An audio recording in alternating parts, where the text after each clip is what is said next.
சரி, போன டிஸ்கஷன்ல தொடருவோம்.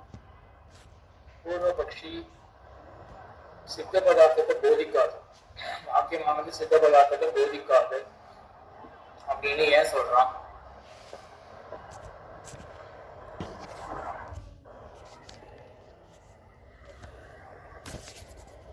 யாருமே கை தூக்குற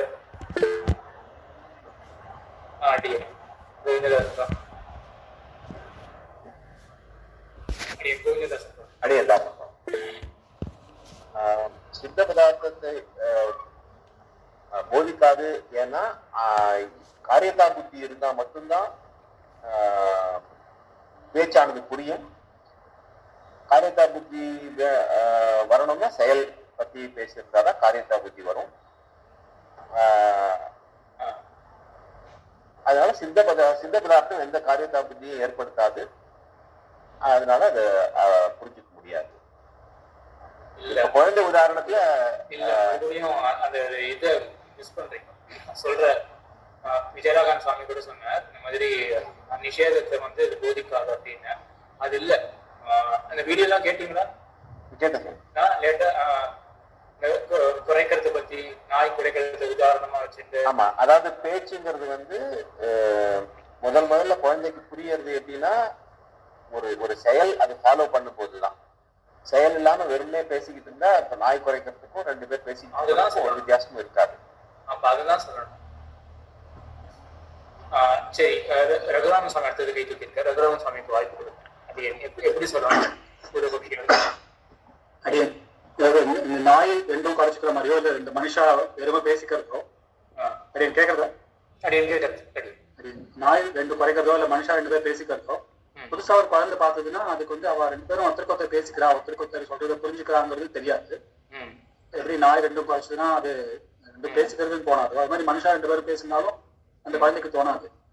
அப்போ எப்ப தோணும் அப்படின்னா, ஒருத்தர் ஒண்ணு சொல்ல இன்னொருத்தர் வந்து போய் ஒரு காரியத்தை பண்ணினா இவர் சொல்லி அதை அந்த சொன்ன வார்த்தைகள் வந்து அவருக்கு புரிதலை ஏற்படுத்திட்டு அதனால அவருக்கு காரியத்தை புத்தி வந்து அங்க போய் அந்த காரியத்தை பண்ணினார் அப்படின்னு தெரியும் போதுதான் சரி, அப்போ சப்தங்கள்னால ஒரு புரிதல் வந்து ஏற்பட முடியும் அப்படின்னு அந்த குழந்தைக்கு அப்பதான் புரிய வரும்.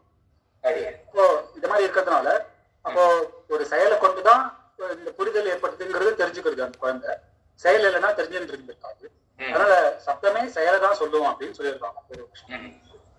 சரியா? சரி சரி, சீதாராமன் சுவாமி இவரும் கை தூக்கி இல்லையா?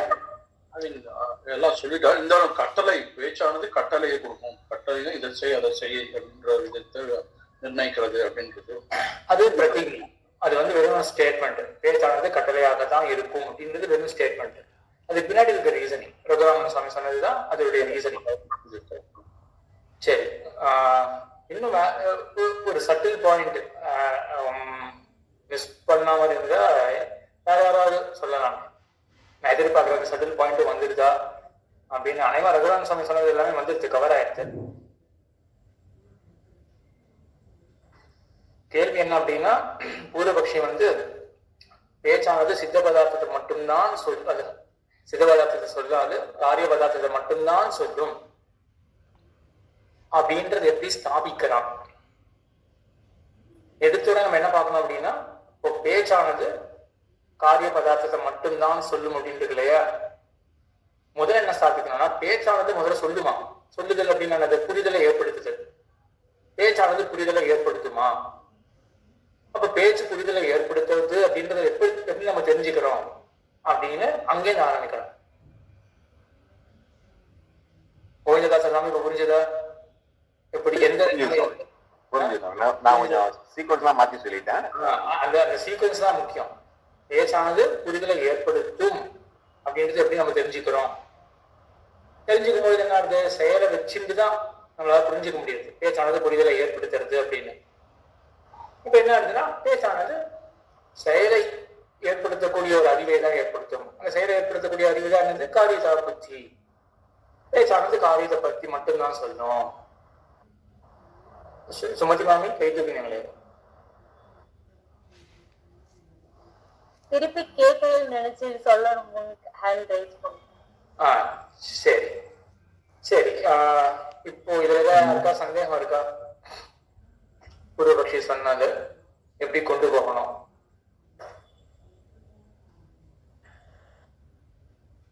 வேற யாராவது மறுபடியும் எதையே சொல்ல முடியுமா? எனக்கு ஒரு நம்பிக்கை வரதுக்கு சரியா புரிஞ்சாச்சு அப்படின்னு இந்த சீக்வன்ஸ. இது ஒரு கஷ்டமான விஷயம். நீங்க சதஸ்ல கூட சொல்ல விமலா மேம் ஒரு பேச்சு சொன்ன மாதிரி அந்த நாய் உதாரணத்திலையும் மனுஷா 2 பேர் பேசிட்டு இருக்க உதாரணத்திலையும் பார்த்தாக்கா வெறும 2 பேரும் மாத்தி மாத்தி பேசிட்டு இருக்கும் போது அது பேச்சுன்றது இன்னொருத்தருக்கு அவ என்ன பத்தி பேசுறா என்ன எதுன்னு ஒண்ணுமே புரியாதபடி இருக்கும். ஒருத்தர் ஒண்ணு சொல்லி அவ இருக்கிற நிலைமையில இருந்து மாறி வேற ஏதோ பண்றா, ஒண்ணு எடுத்துட்டு வரா, இல்ல உட்காந்துக்கிறா, ஏதோ அவ என்ன பண்ணிட்டு இருக்காளோ அது இல்லாம வேற மாதிரி பண்றான்னு போது அப்போ ஒருத்தர் ஒண்ணு சொல்லி இன்னொருத்தர் அதை புரிஞ்சுட்டு அதுக்கு தகுந்த மாதிரி ஒரு செய்கையை பண்றா அப்படின்றது புரிய வருது. சோ நீங்க நாய் உதாரணத்திலேயே சொல்றச்சு வெறும் கத்திட்டே இருக்கச்சே ஒன்னும் இல்ல, ஒண்ணு கத்துறது இன்னொன்னு கத்துன்னு தான் தோணுமே தவிர அந்த நாய்க்கு ஒண்ணு சொல்லி இன்னொரு நாய் புரிஞ்சுட்டு இருக்கிறதுன்றது தெரியாது. அதே அந்த நாய் வேற ஒரு செயல் மூலியமா அது என்ன பண்ணிட்டு இருக்கோ அதை விட்டுட்டு வேற ஒண்ணு பண்ணும் போதுதான் அந்த நாய் இன்னொரு நாய் ஏதோ ஒண்ணு சொல்லி அதை இதை புரிஞ்சுட்டு வேற ஏதோ போய் பண்ணிருக்கு அப்படின்றது தெரிய வருது. அதே மாதிரி மனுஷர்கள்ட்டையும் பார்த்தோம்னாக்கா 2 பேர் அவ பண்ணி பேசிட்டே இருந்தாக்க ஒரு செய்தியும் செய்யாம பண்ணா ஒருத்தர் சொன்னது இன்னொருத்தர் புரிஞ்சுட்டு இருக்காளா இல்லையான்றது பாக்குற இன்னொருத்தருக்கும் ஒண்ணும் புரியாது. அப்போ ஒருத்தர் ஒண்ணு சொல்லி இன்னொருத்தர் போய் வேற ஒரு அவ பண்ணிட்டு இருக்கிறத விட்டு வேற ஏதோ ஒண்ணு பண்றா அப்படின்னும் போது அப்போ அந்த முதல் ஒருத்தர் சொன்னதை 2வது ஒருத்தர் புரிஞ்சுட்டு இருக்க அப்படின்றது பாக்குற இன்னொருத்தர் புரிஞ்சுப்பான். சோ அப்போ சொல்லும் போது ஒரு வார்த்தையானது ஒரு அந்த செய்கை மூலியமா அதை புரிஞ்சுக்க முடியும் அப்படின்றது. அதுதான் செய்கை மூலியமான்னு சொல்லக்கூடாது, மூலியம் கிடையாது, செய்கை மூலமாக அப்படின்னு சொல்லுவாங்க. செய்கை மூலமாக அறிவிச்சமைக்கிறோம் அப்படின்னா மூலியம் அப்படின்னா விலை நடக்கும். மூலியம் அது வழியாக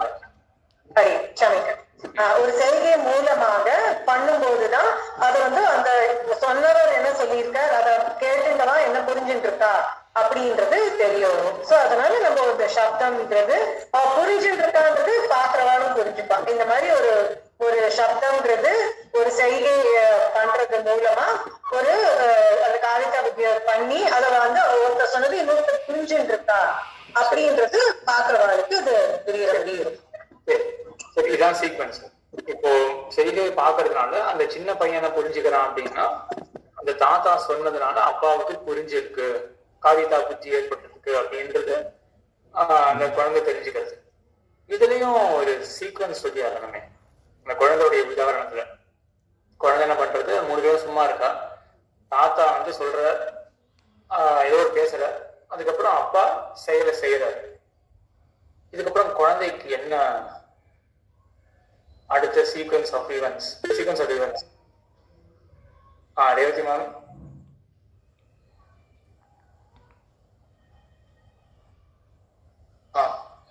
ரேவதி மாமி கை தூக்கி இருக்கீங்க. இந்த குழந்தைக்கு என்ன கிரமத்துல புரிதல்லாம் ஏற்படுறது, என்னென்னலாம் யோசிக்கிறது?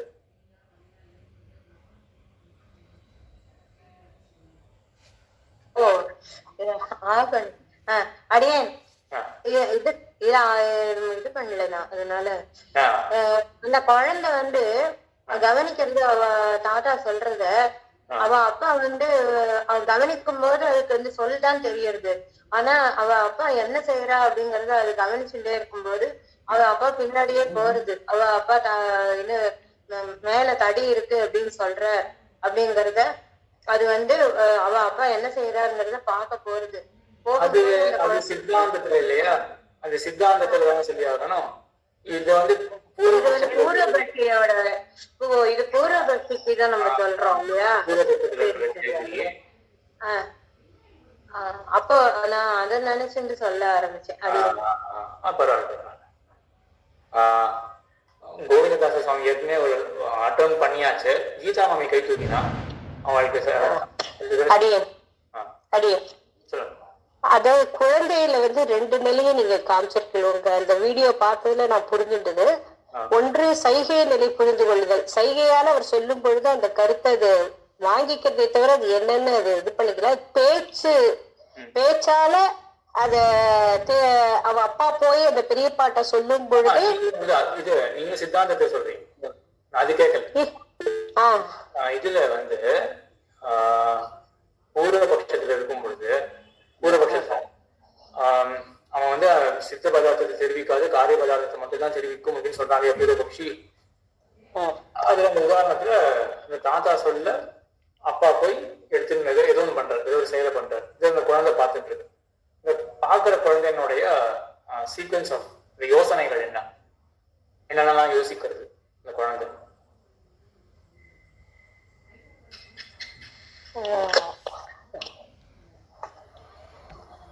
இது போன வீடியோல சொல்லல, முன்பு இருக்கிற வீடியோல ஞாபகம் வச்சிருந்தீங்கன்னா நீங்க சொல்றீங்களா? நிறைய பேர் கை தூக்கி இருக்கா? நீங்க ஏற்கனவே சொல்லிருக்கீங்களா? இன்னைக்கு ஒன்னும் சொல்லலையா? இன்னைக்கு சீதாராமன் சுவாமி சொல்லிட்டார். நீங்க சொல்லுங்க, சொல்லுங்க. தாத்தா ஒரு செயலை சொல்றச்சு முதல்ல குழந்தை பாக்குறது, ஒரு அவரு என்ன சொல்றாருங்கிறத பாக்குறது. அப்புறம் தாத்தாவோட பேச்சுக்கு அப்புறம் தந்தை செய்யற செயலை பார்த்துட்டு பேச்சு வந்து ஒரு காரியத்தா புத்தியை ஏற்படுத்தும், ஒரு செயலை செய்யறதுக்கான புத்தியை ஏற்படுத்தும்ங்கிறத புரிஞ்சுக்கிறது. அது ஃபைனல் ஸ்டெப். காரியத்தா புத்தியை பேச்சு புரிஞ்சுக்கிறது ஃபைனல் ஸ்டெப்.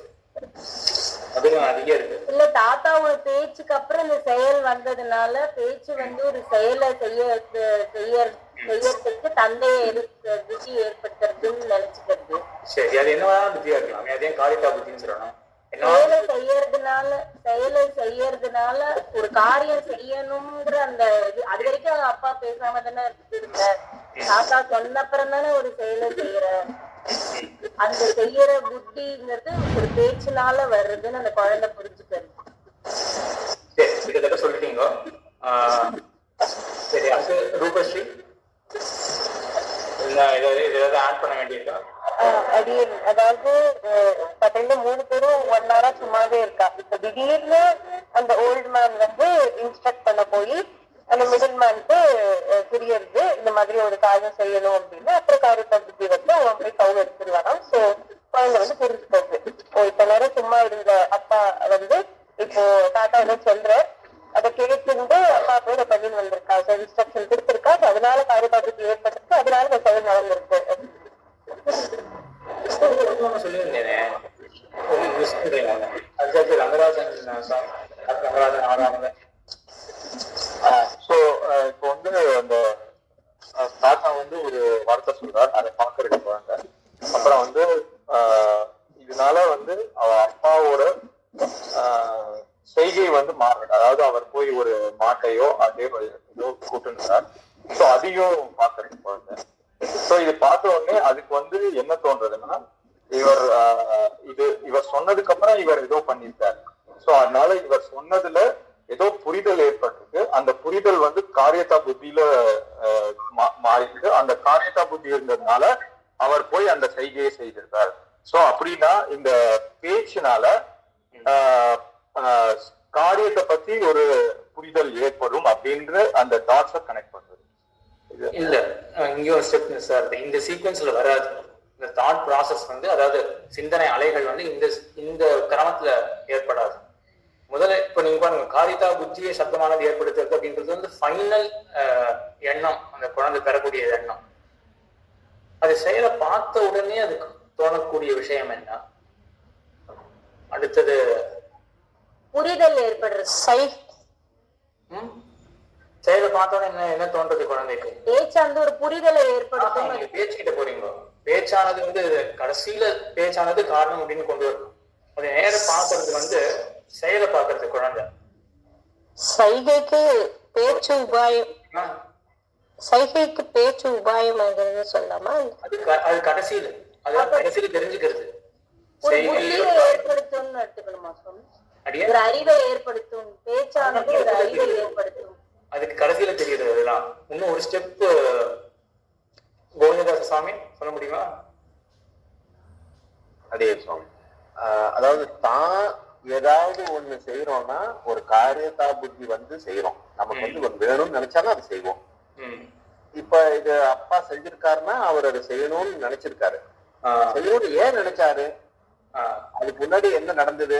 அதுக்கு முன்னாடி பேச்சு நடந்தது. சோ பேச்சினால அந்த செய்யணுங்கிற புத்தி வந்து அவர் செஞ்சிருக்காரு.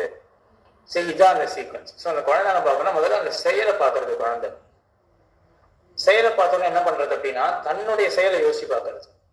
அந்த உதாரணத்துல ஞாபகம் இருந்தா கொஞ்சம் மாசங்களா இருக்குன்னு நினைக்கிறேன். ஒரு பந்து பின்னாடி போற உதாரணமா ஏதோ ஒன்று கிருஷ்ணன் சாமி இல்லஸ்ட்ரேஷன்ல போட்டிருப்பாரு. நீங்க சொன்ன அந்த பந்து உதாரணம். அப்போ என்ன தெரிஞ்சுக்கிறது, தன்னுடைய செயலை வச்சு என்ன தெரிஞ்சுக்கிறதுன்னா, நான் ஏன் பந்து பின்னாடி போவேன், எனக்கு அது இஷ்டம் அப்படின்னு தெரிஞ்சு எனக்கு அது காரியம் அப்படின்னு அடுத்தது தெரியணும். நான் பண்ண வேண்டியது செயல் அது அப்படின்னு காரியதா புத்தி இருந்தாதான் நான் ஒரு செயலை செய்வேன். இப்போ நேரம் அந்த குழந்தை தான் பார்க்கறது, ஃபர்ஸ்ட் எடுத்த உடனே அப்பாவுடைய செயலை பார்க்கறது. அப்ப செயலாக இருக்கிறதுனால இந்த செயலுக்கு முன்னாடி என்ன இருந்திருக்கணும், காரியதா புத்தி இருந்திருக்கணும். இப்ப அந்த காரியதா புத்தி வரத்துக்கு என்ன, இங்கதான் கீதா மாமி சொன்னது, சுமதி மாமி சொன்னதுலாம் இங்கதான் அது வரும். இப்போ காரியதா புத்தி வரத்துக்கு என்ன உபாயம்? பேச்சுதான். பேசினதுனால தானே அதுக்கப்புறம் தானே வேறவும் காரணமாக காட்ட முடியாது. ஆக பேச்சானது காரியதா புத்தியை ஏற்படுத்துறது. இப்ப பேச்சானது ஒரு புத்தியை ஏற்படுத்தும் அப்படின்னு தெரிஞ்சுக்கிறதுக்கு இது ஒண்ணுதான் வழி. பேச்சானது எதை பத்தி தெரிவிக்கும்னா காரியதா பத்தி மட்டும்தான் தெரிவிக்கும், செய்ய வேண்டும் அப்படின்றத மட்டும்தான் தெரிவிக்கும். சரி, இது ஒண்ணு செய்ய வேண்டும் அப்படின்றத பத்தி தெரிவிக்கிறதுன்னு ஆனா நம்ம நிஷேதம் அப்படின்னு ஒண்ணு பார்த்தோம் இல்லையா, விதி நிஷேதம் சப்தங்கள் ஃபெமிலியா இருக்காது நமக்கு. விதினா விதிக்கிறது, செய் அப்படின்னு. நிஷேதமா தடுக்கிறது. சப்தமானது கட்டளையாக இருக்கும். செய், இங்க வந்து செய்யின்னு இருக்கு, மாட்டை கொண்டு வா அப்படின்னு இருக்கு. இதே மாதிரி ஏதாவது உதாரணம், நிஷேதத்தை தெரிவிக்கிறது, நிவர்த்தியம், தடுக்கக்கூடிய, தடுக்கப்பட வேண்டும் அப்படின்றதுக்கு ஏதாவது உதாரணம். பேச்சானது அப்படி ஒரு புத்தியை ஏற்படுத்தும் அப்படின்றதுக்கு ஏதாவது உதாரணம் யோசிக்க முடியுமா? நீங்கள் சொன்னேன்னு நினைக்கிறேன். மாட்டை எடுத்துன்னு வர போகிறான், போகாத அப்படின்னு சொன்னால் திரும்பி வந்துடுறாரு. சொன்னேனா அப்படின்னு நினைக்கிறேன். கேட்ட மாதிரி தான் இருக்கு. அப்படியே. சரி, அப்போ சரி, இப்போ அதுல வந்து அது அந்த குழந்தைய தாட் ப்ராசஸ் என்னவா இருக்கும், என்னவா? இதே சொன்ன இப்போ இதே கிரமத்தை அங்கேயும் அப்படியே கொண்டு வரணும். மாட்டை எடுத்துட்டு வர போறாங்கிறது முன்னாடியே யாரும் கை தூக்கியிருக்காவா சொல்லட்டும். இல்ல இல்ல, கோவிந்ததாச சுவாமி தான். நீங்க சொல்லுங்க, கிருஷ்ணன் சாமி அப்படியே. மாட்டை அழிச்சுட்டு வர போகிறதுங்கிறது எக்ஸிஸ்டிங் கண்டிஷன், அதை பற்றி பேச வேண்டிய அவசியம் இல்லை. போயின்னு இருக்குங்கிறது பார்த்துடுத்து குழந்தை. அதுக்கப்புறம் தாத்தா ஏதோ சொல்கிறார், திரும்பி வரதை பார்க்குறார். அதை திரும்பி வரதை பார்த்துட்டு அதில் காரியத்தா புத்தி ஏற்பட்டிருக்கு. அது எதனாலன்னா தாத்தா சொன்னதை கேட்டுட்டு அது ஏற்பட்டிருக்கு அந்த காரியத்தா புத்தி. கரெக்ட். அந்த சீக்வன்ஸ் வந்துட்டு நான் இன்னும் கொஞ்சம் ஒரு ரிஃபைண்டா சொல்லணுமோ. நான் எனக்கு நன்மை ஏற்பட்டாதான் நான் செய்கிறா போல அப்பாவுக்கும் ஏதோ புரிதல் ஏற்பட்டு திரும்பி வரா. அந்த பேச்சு புரிஞ்சுண்டு அதனால காரியத்தா புத்தி ஏற்பட்டு திரும்பி வரா. ஆனா இங்க என்ன நன்மை இங்க வரலையே. நன்மை இல்ல, புரிதல்னு சொன்னேன். அந்த புரிதல்ங்கிறது மறையாத நன்மை. ஆமா, இது மறையாதன்னு சொல்லலாமா? சொன்ன பேச்சு நன்மை கிடையாதுன்னா போதுமா? இல்ல மறையாதன்னு சொல்லலாமான்னு. பேச்சுக்கு அப்பா சொன்னதை கேட்கறதுங்கிறது அது நன்மைக்கு பதிலாக ஒரு அப்பா பேச்சை சொல்கிறத கேட்கறதுங்கிறது ஒரு நல்ல விஷயங்கிற மாதிரி, அந்த மாதிரி ஒரு சம்ஸ்காரம் இருக்குது. அதன் அடிப்படையில் அதுவும் நன்மை மாதிரின்னு ரிப்ளேஸ் பண்ணிக்கிறேன். சரி சரி, அதுவும் சரியான யோசனை தான். சரி, ஆனால் இப்போ குழந்தையோட நம்ம சம்மந்தப்படுத்தணும் இல்லையா? அங்கே என்ன பண்ண, முதல் உதாரணத்துல குழந்தை வந்து பந்து எடுக்கும்போது பந்து என்னுடைய பிரயோஜனம் அப்படி தெரிஞ்சுட்டு பந்து எடுக்க வேண்டியது என்னுடைய காரியம் அப்படின்னு சொல்றது. அப்படின்னு அந்த குழந்தை அந்த மாதிரி யோசிக்கிறது, அனலைஸ் பண்றது. ஆக நான் ஒரு செயலை செய்யறோம்னா காரியத்தா புத்தி இருக்கு, அதனால இங்கேயும் அப்பாவுக்கு காரியத்தா புத்தி வந்திருக்கணும். இதே போல இங்க ரங்கநாதன் சுவாமி வைத்துக்கியாமரன். அடியன் நான் என்ன உதாரணம் யோசிச்சேன்னா, அதாவது அது நெருப்பு அதை தொட வேண்டாம் அப்படின்னு சொல்றது போல ஒருவேளை அந்த மாட்டை எடுத்துட்டு வர வேண்டாம் அப்படின்னு சொல்றது அந்த இதுப்பட்ட ஒருவேளை அது நல்ல உதாரணம். இப்ப நெருப்பு அப்படின்றது. ஆனா இங்க சொல்லுதல் நம்ம அந்த பந்து விஷயத்துல சொல்லே கொண்டு வரல. குழந்தை பந்து அந்த அது திருஷ்டாந்தம் வச்சிருந்தோம் இல்லையா, அது போல போய் குழந்தை யோசிக்கிறதுன்ற இடத்துல நம்ம சொல்லையே கொண்டு வரலாம். சொல்ல கொண்டு வந்தோமா என்ன சொன்னாங்க இந்த குழந்தை பந்து விஷயத்துல என்ன மாதிரி பார்த்தோம்? தனக்கு வேணும், தனக்கு அதுக்கு தன்னுடைய காரியம் நினைச்சு அது செய்யணும். அது மட்டும் தான் பார்த்தோம். வெறும் நினைவு மட்டும்தான். இஷ்டம் அப்படின்னு தோன்றது அந்த பந்து. அதனால என்ன இது காரியம் கொண்டு வரது என்னுடைய காரியம் அப்படின்னு அந்த குழந்தை மனசு வச்சுக்கிறது. அப்ப என்ன தோன்றது? அந்த குழந்தை என்ன யோசிக்கிறதுனா, நான் செயல் எப்ப செய்வேன், எனக்கு காரியம் அப்படின்னு தோணிட்டாதான் செயலை செய்வேன். அப்போ என்ன செயலை செஞ்சாலும் அதுக்கு பின்னாடி காரியத்தா புத்தி இருக்கணும் அப்படின்னு அவங்க செயல் விஷயத்துல. இப்ப நம்ம பாக்குறது நிவர்த்தி, செயல் மாட்சி. இங்க என்ன மாதிரி இருக்கணும்? முதல்ல அது அவரு மாட்டை கொண்டு வர போகும்போது மாட்டை கொண்டு வர போகுதுன்னு அவருக்கு தெரியாது, குழந்தைக்கும் தெரியாது. அவர் போறார், இதுக்கோ போறார், ஏதோ ஒரு வேலையா போறார். அப்போ ஒரு பேச்சு கேட்குது. பேச்சு கேட்ட திரும்பி வந்துடுறாரு. அந்த அந்த வேலையை ஏதோ செய்ய போனதை விட்டுட்டு திரும்பி வரார் அப்படிங்கறத புரிஞ்சுது. இந்த பேச்சுனால செய்யலாம்னு நினைச்சிருந்த வேலையை விட்டுட்டார் அப்படிங்கிறது இங்கேயும் அவங்க கனெக்ட் பண்ணல. மறுபடியும் அந்த அந்த முக்கியமான பாயிண்ட் மிஸ் பண்றாங்க. அதாவது பேச்சுனால அந்த செய்யணும்னு நினைச்சிருந்த வேற வேண்டான்னு அந்த நம்ம அந்த பந்துடைய உதாரணத்தை இங்க கொண்டு வரணுமே. அவங்க என்ன ஆச்சு, பந்தை நான் எப்ப போய் எடுப்பேன் அப்படின்னு குழந்தை யோசிக்கிறதுனால என்ன யோசிக்கிறது, செயல் இருக்கணும்னா அதுக்கு முன்னாடி காரியத்தா புத்தி இருந்தாதான செயல் ஏற்படும் அப்படின்னு. விவரமாவும் இது வேண்டாங்கிறது ஒரு காரியம். பந்து எடுத்து போச்சு, அது அது எடுத்தா அதுக்கு ஒரு பிரயோஜனம் மாதிரி இருக்கு, ஏதோ விளையாடலாம், ஒரு சந்தோஷம் கிடைக்கும்ன்ற மாதிரி இருக்கலாம். இது போய் கிட்டத்தட்ட அந்த மாட்டை எடுக்கிறதோ இல்ல ஆக்ஷன் வரணும்னு போச்சு டக்குன்னு. அப்ப அந்த சமயத்துல தாத்தா ஏதோ சொல்றாரு, அப்ப போயிட்டு வேண்டாம்னா அப்ப ஏதோ போய் கிட்டத்தட்ட தடுத்துட்டு வர மாதிரி இருக்கும்போது அது பண்ணா ஏதோ தப்பா ஏதோ நடக்கிறதுக்கு வாய்ப்பு இருக்கோ, இல்ல பண்ணக்கூடாதது பண்றோம், இல்ல அந்த ஒரு அனிஷ்டம் அப்படின்னு அந்த குழந்தைக்கு மனசுல தோணும். அப்ப ஏதோ போய் எதுக்கிற அளவுக்கு போயாச்சு. அப்ப திடீர்னு ஏதோ சொல்லும் போகுது வேண்டாம் போது மேபி அது போனா அப்ப அந்த கடைசி நிமிஷத்துல ஏதோ உணர்ந்து இல்ல வேண்டாம் அப்படின்னு வந்தாக்கா அப்ப அது வந்து தவிர்க்க வேண்டியது நினைக்கிறேன். அனிஷ்டம் சொல்றீங்களே, இது அனிஷ்ட சாதனதா புத்தி அப்படின்னு பெயர். தர்க்கத்துலாம் இதான் வரும், அனிஷ்ட சாதனதா புத்தி. அதாவது இப்ப நம்ம ஒரு செயலை செய்யறோம் அப்படின்னா அதுக்கு இஷ்ட சாதனதா புத்தி, இஷ்டத்தை பெற்றுக் கொண்டிருக்கும். மீண்டு வரும்.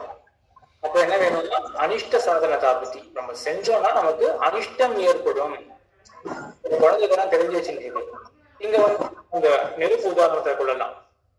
அது என்ன பண்றது, நெருப்ப ஒரு தடவை தொட்டு இருக்கு, சுடும் அப்படின்னு தெரிஞ்சு வச்சுட்டு இருக்கு. இப்போ மறுபடியும் அதுக்கு அவசமாக இருக்கும்போது அந்த குழந்தையோட கை அது நெருப்பை நோக்கி போகுது. இப்ப இதை தவிர்க்கிறது, அந்த குழந்தையானது கையை வந்து மீட்கிறது தொடாத படிக்கு. அந்த குழந்தை யோசிக்கிறது, நான் ஏன் கையை மீட்கிறேன், ஏன் மீட்பேன், ஏன்னா தொட்டமே எனக்கு அனிஷ்டம் வரும். அப்போ நிவர்த்திக்கு செயல் மாட்சிக்கு என்ன புத்தி வேண்டியிருக்கு,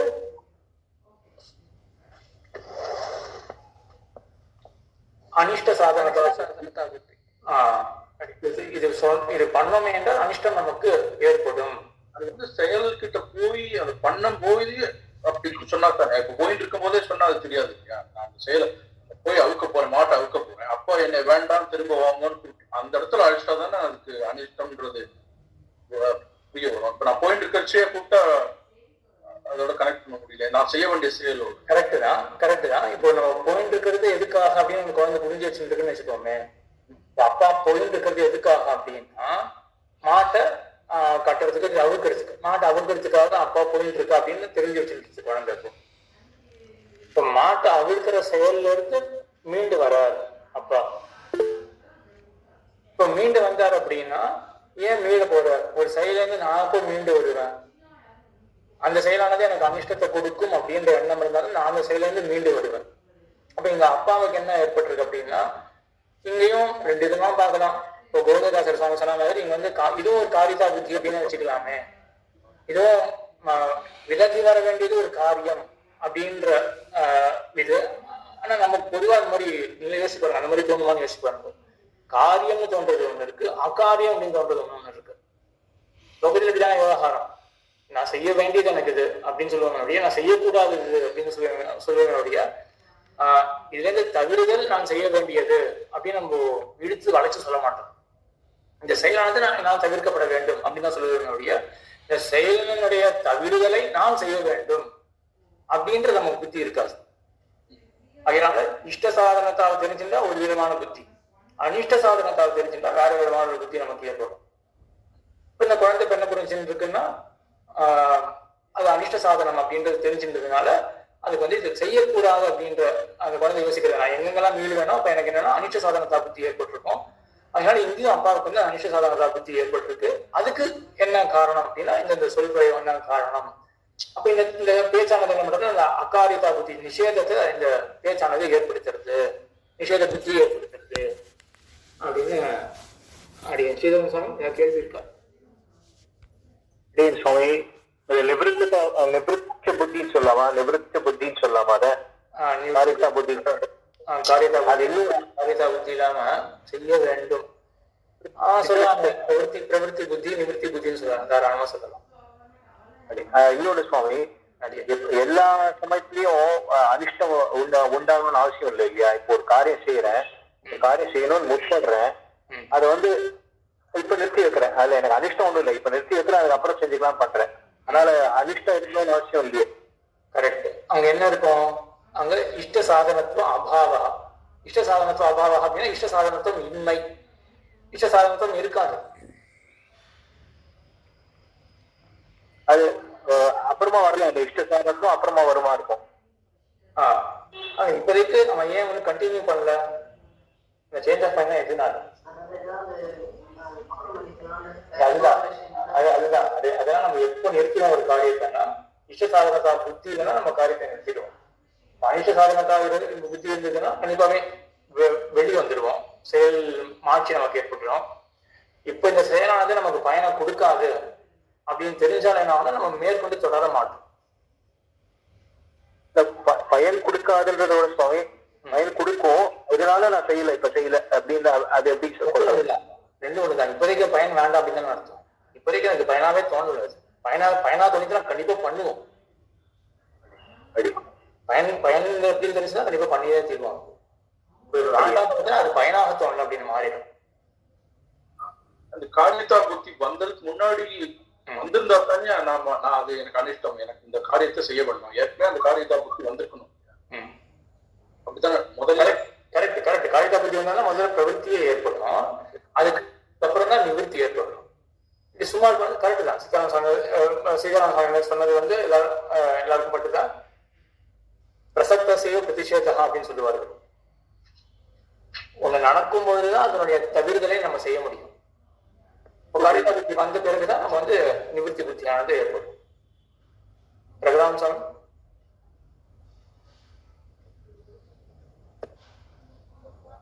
அடியே அந்த வீட்டுல இருக்க அடியே முதல் தாத்தா சொல்லி மாட்டு இடத்துல இருக்க போயிருந்துருக்கோம். அப்ப வந்து தாத்தா வந்து எடுக்க வேண்டாம் அப்படின்னு சொல்லிட்டு, அப்ப வந்து அதுல வந்து அந்த காரியத்தா புத்தி போயிடுறது அப்படிங்கிற அளவுக்கு மட்டும் இருந்தா பத்தாதா? அதுதான் ஸ்ரீரங்க சாமி சொன்னது தானே.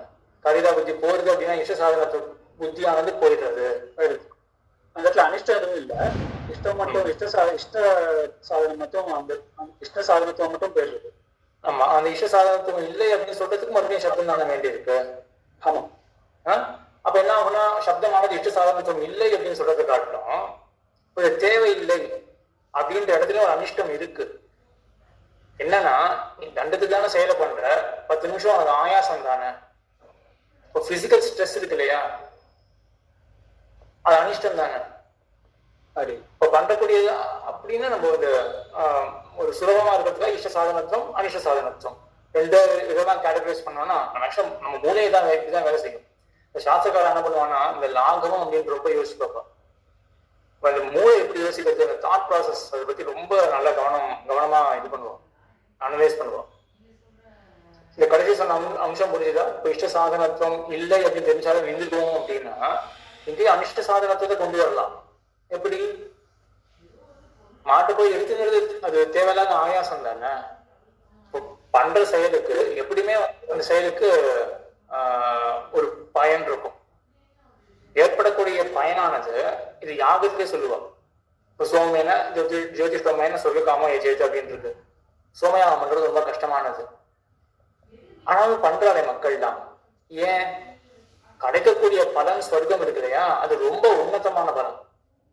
அதனால கிடைக்கக்கூடிய இந்த ஆயாசம் இருக்கு, ஸ்ட்ரெஸ், பிசிக்கல் ஸ்ட்ரெஸ், அது ஒரு பெரிய பொருட்டாவே தெரியாது. ஏன்னா பலன் அதிகமா இருக்கிறதுனால. இப்ப அப்படிப்பட்ட செயலுக்கு பலனை இல்லைன்னு வச்சுக்கோமே, அப்ப அந்த செயல் அனிஷ்ட சாதனம் அப்படின்னு சொல்லலாம் இல்லையா? செயல் அனிஷ்டத்தை தான் கொடுக்கும் அப்படின்னு சொல்லிடலாம்.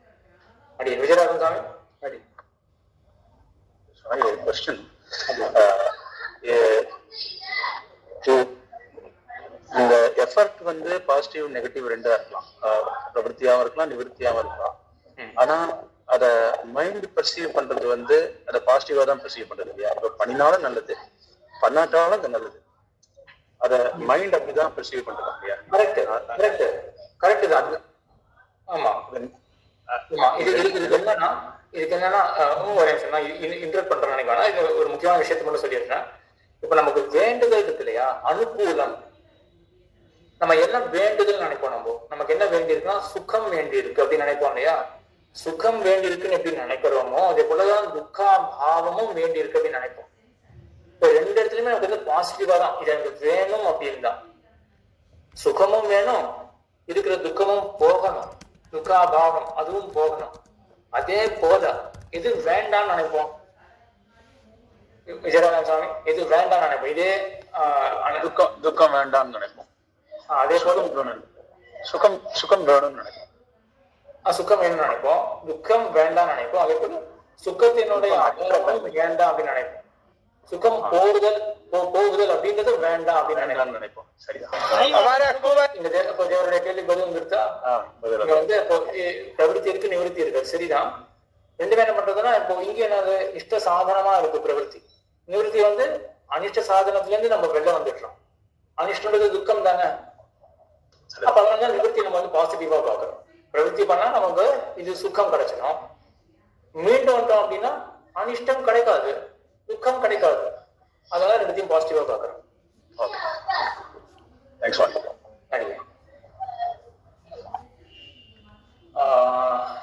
சரி, அப்போ இந்த கட்டம் எல்லாருக்கும் கிளியரா இருக்குன்னு நினைக்கிறேன். நல்லா புரிஞ்சுருக்குங்க எல்லாரும். எனக்கு ஒன்று இருக்கு, ஒரு சந்தேகம். இந்த நாய் உதாரணம் சொன்னேன் இல்லையா, முதல்ல 2 நாய் கத்துறது குழந்தைக்கு புரியாது அப்படின்ட்டு. ஆனால் பிறந்ததுலேருந்தே ஒரு நாயோட அந்த சூழ்நிலையிலேயே இருந்ததுன்னு வச்சுக்கோங்க, அப்போ அதனுடைய பாஷை ஒரு வேளை புரியும். இப்போ மெட்ராஸ்லேயே யாரோ காமிச்சா வாட்ஸ்அப்பில் இது மாதிரி ஒருத்தன் வந்து கூப்பிடுறான், மொட்டை மாடியிலேருந்து காக்காலாம் வருது, அவனுக்கு ஏதோ அந்த பாஷை அவனுக்கு தெரிஞ்சிருக்கு. அதே மாதிரி எல்லா பறவைகளோடையும் ஏதோ அனிமல்ஸோடலாம் பேசுகிறானா அவன். கூட்டாக வரும், போனால் போகும். அது என்னமோ சொன்னான், இது மாதிரி இப்படி பண்ணால் நிறையா காக்கா வரும், வேறு மாதிரி பண்ணால் சில காக்கா வரும், இது வந்து இன்னொரு காக்காவெல்லாம் கூப்பிடும் அப்படின்லாம் என்னமோ சொன்னான் அந்த மாதிரி. ஸோ அந்த பாஷை புரியறதுக்கு வாய்ப்பு உண்டுங்கிறத சொல்ல வந்தேன். பாஷை புரியறது பற்றியே பேசல. நம்ம அந்த உதாரணத்தை என்ன பார்த்தோம்? என்னது அங்கேயும் காக்கைக்கு வந்து ஒரு காரியத்தா புத்தி அங்கேயும் சொல்ல முடியும் இல்லையா? அது ஒரு காரியம் பண்றது, அதனால அங்க காரியத்தா புத்தி ஏற்படுறது. என்ன பாஷை இருந்தாலும் அது காரியத்தா புத்தி தான். நான் வந்து என்ன சொன்னேன்னா, அதாவது பாஷை புரிஞ்சுக்க முடியுங்கிறதுக்காக சொன்னேன். சப்தம், அதாவது நான் காக்கா வரதை பற்றி சொல்லலை, வந்தது அந்த எக்ஸாம்பிளில் வந்தது. ஆனால் நான் என்ன சொல்கிறேன், நாய் குலைக்கிறது வந்து அதை பார்த்து ஒரு வேளை புரிஞ்சுக்க முடியுமோ என்னமோங்கிற மாதிரி தோணிது. யோசிச்சு பாருங்களேன், இப்போ 2 நாள் குறைச்சுட்டே இருக்கு, 2 நாள் பேசிக்கிறது அப்படின்னு நமக்கு தோணுமான்னு? அது ஏதாவது பண்ணினாதான் தோணும். அதுதான், அவ்வளவுதான் நமக்கு வேண்டியது. சரி, அப்போ ஒரு நாய் குறைச்சி அடுத்த நாளுக்கு புரியுது அப்படின்றத நம்ம எப்படி ரியலைஸ் பண்ணுவோம்? தெருல போகும்போது எவ்வளவோ தெருநாய்க்கள்லாம் இருக்கு. அது குறைக்கிறதுனால நம்ம ரெண்டு பேரும் கம்யூனிகேட் பண்ணிக்கிறது அப்படின்னு நம்ம நினைப்போமா? நமக்கு வந்து தோணாது. இது ஒரு குறைக்க அதை கேட்டு மற்றவங்களுக்கு வெறுப்பு வருது, அது மறுபடியும் குறைக்கிறது அப்படிதான் நமக்கு தோணுமே வழிய இது சொல்லி அது ஒன்று புரிஞ்சுக்கிறது அப்படின்றது நம்ம எண்ணம் வராது. இதே போலதான் அவனுடைய பூர்வபக்ஷியுடைய அவன் ஆங்கில என்ன சொல்றான்னா, ரெண்டு பேர் பேசினாலும் பாக்குறவனுக்கு ஒன்றும் தோணாது, ரெண்டு பேரும் கம்யூனிகேட் பண்ணிக்கிறா அப்படின்றது தோணாது. புரியுது சுவாமி. வெறுமை சவுண்ட்ல வச்சு ஒன்றும் பண்ணிக்க முடியாது. சரி, அவ்வளோதான். சவுண்ட் பைட்ஸா போயிடும் எல்லாமே. இந்த சவுண்டை கேட்டு அவன் அஜிடேட் ஆகி அவன் பேசுறான், அந்த சவுண்ட் கேட்டு இவன் அஜிடேட் ஆகி இவன் பேசாம கூட கிடையாது, ஓசையை எழுப்புறான். இது யாரோ சுவாமி கேட்டு நீங்க உழைச்சிருந்தீங்க, எனக்கு கொஞ்சம் புரியும். இது எல்லாமே யூகம், இவாளா யூகம் பண்ணிட்டு இந்த மாதிரி தர்க்கங்கள் பின்னாடி வரலாம் அப்படிங்கறத சால்வ் பண்றது. பூர்வபக்ஷின்னு ஒரு ரியல் பர்சன் கிடையாது இல்லையா? இந்த அதிகமாக பூர்வபக்ஷி ரியல் பர்சன் தான். சங்கர, பாஸ்கர, யாதவ, பாட்ட, பிரபாகரன், பிரபாகரன் தான் இங்க, பிராபாகரன் தான் இங்க பூர்வபக்ஷி. இந்த அதிகமத்தை இப்ப ஜென்மாதி அதிகமத்துலாம் யாரும் பூர்வபக்ஷிலாம் எம்பெருமானாரே கிடப்பிட்டு ஒரு அர்த்தத்தை சாதிக்கிறேன்.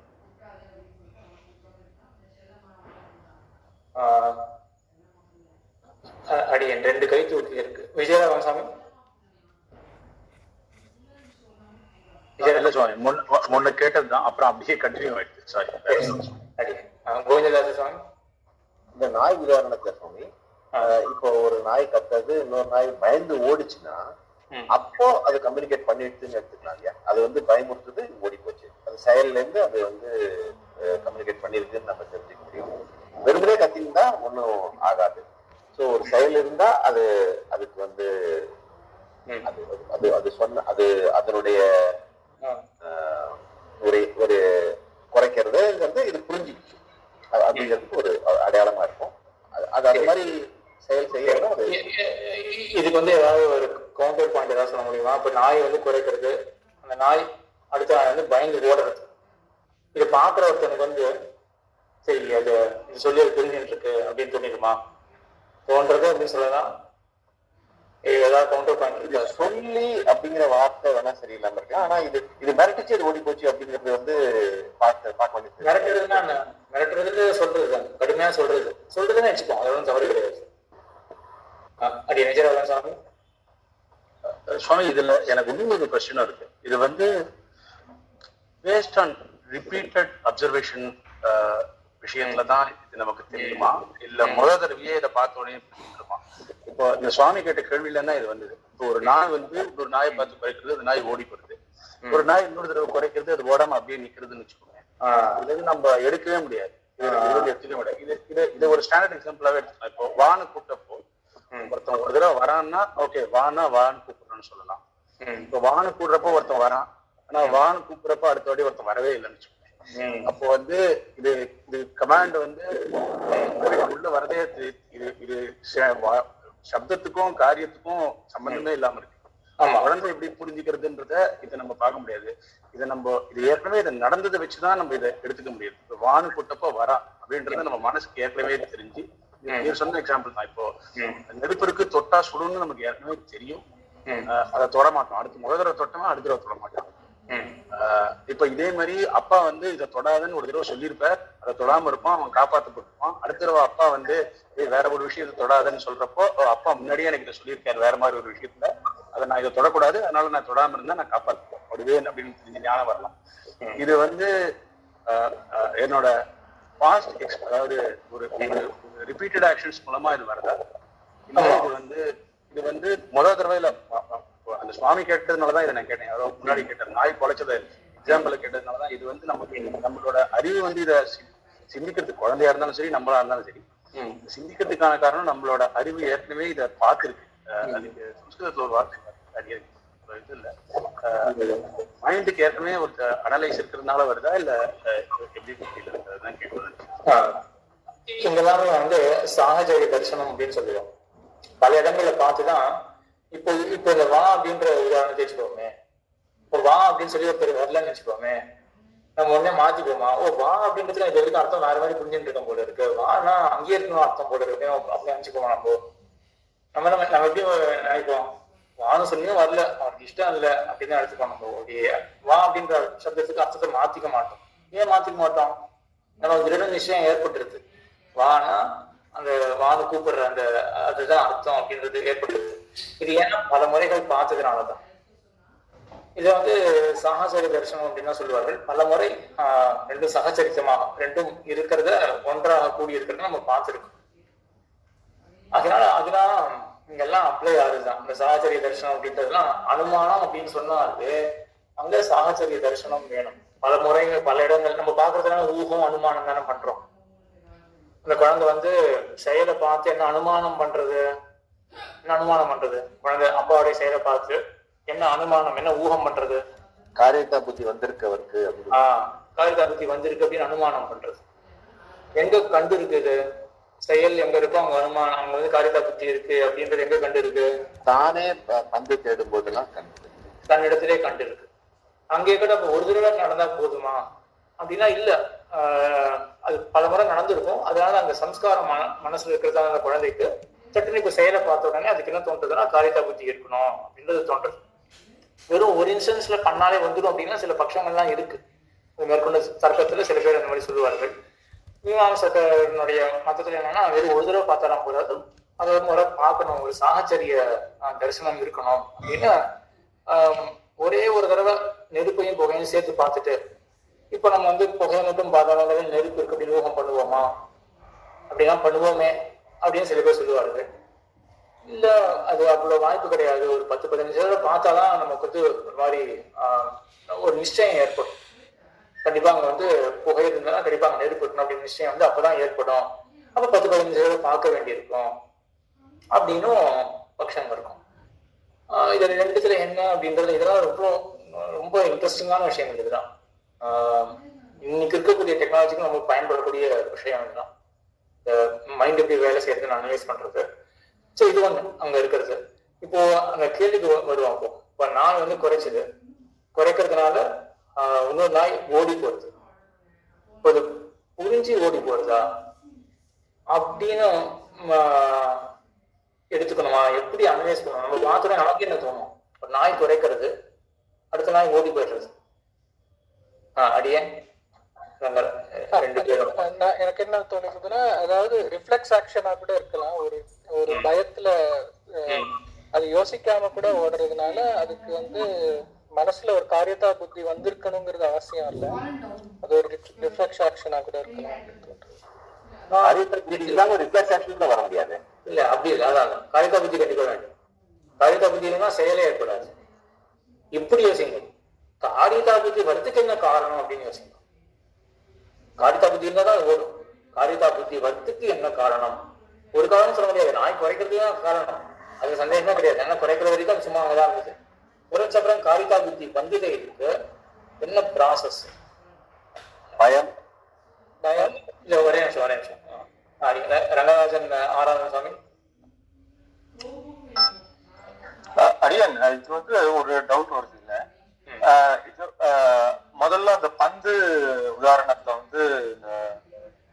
குழந்தை பார்த்து தனக்கு காரியத்தா புத்தி வருதுன்னு ஃபர்ஸ்ட் ஊகம் பண்ணிருக்கு. பட் இது மத்த மனுஷாளுக்கு வரும் அப்படின்னு ஊகம் பண்ணுமா, எல்லா ஜீவனுக்கும் இப்படிதான் வரும்னு? ஏன்னா இந்த நாய் உதாரணத்துல நம்ம எனக்கு அதை நான் ஒரு நாய்க்கும் அப்ளை பண்ண முடியுமான்னு யோசிக்கா. அந்த டிஃபரன்ஸ் பண்ணலாம் இல்லையா? அதுவும் சைத்தன்யம் கொண்டதுதான, லிவிங் பீயிங் தானே அது. அதனால கண்டிப்பா நம்மளே அப்படிதானே பண்றோம். நம்ம நமக்கு இருக்கக்கூடிய நிறைய கேரக்டரிஸ்டிக்ஸ் நம்ம அனிமல்ஸ்ல கூட நம்ம அப்ளை பண்ணி தானே பார்க்கணும். தாராளம் நம்மளே அன்றாட வாழ்க்கையிலேயே நம்ம அப்படிதானே நடந்துக்கிறோம். இப்போ ஒரு அம்மா எப்படி ஒரு குழந்தைகிட்ட நடந்துக்குமோ அதான் நம்ம பார்க்கலையா? தாய் பசுவானது கன்று இடத்துல எப்படி நடந்துக்கிறது. அப்போ அதெல்லாம் நம்ம என்ன அனுமானம் பண்ணி என்ன பண்றோம்? நம்ம எப்படி குழந்தை அம்மா விட்டு பிரிஞ்சா அது கஷ்டப்படுமோ, அது போல தாய்க்கு இதையும் நம்ம பிரிக்க கூடாது. அதெல்லாம் ஊகம் பண்ணி நம்ம அப்படிதான் புரிஞ்சு வச்சுட்டு இருக்கோம். நமக்கு இருக்கக்கூடிய எமோஷன்ஸ் அதேதான் அந்த விலங்குக்கும் இருக்கும், அப்படிதான் புரிஞ்சுக்கணும். அதனால அந்த சைத்தன்யம் அப்படின்றது, இந்த சேத்தனத்துவம் அப்படின்றது இருக்கிறதே போதுமானது.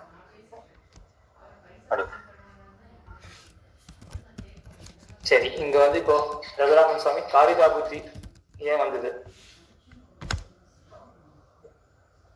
அடி அந்த மியூட்ல இருக்கு. அப்படி ஹேண்டை மட்டும் எடுத்துட்டு பேசு. இந்த ஒரு அனிஷ்டம் வரப்போகுது, குறைச்ச உடனே ஒரு அனிஷ்டம் நமக்கு வரப்போகுது, நம்ம நாய்கள்லாம் வந்து கடிக்குமோ அப்படின்னு ஒரு அனிஷ்டம் வரப்போகுதுன்னு அதுக்கு தெரியாது. ஏன்னா முன்னாடி அனுபவிச்சிருக்கு.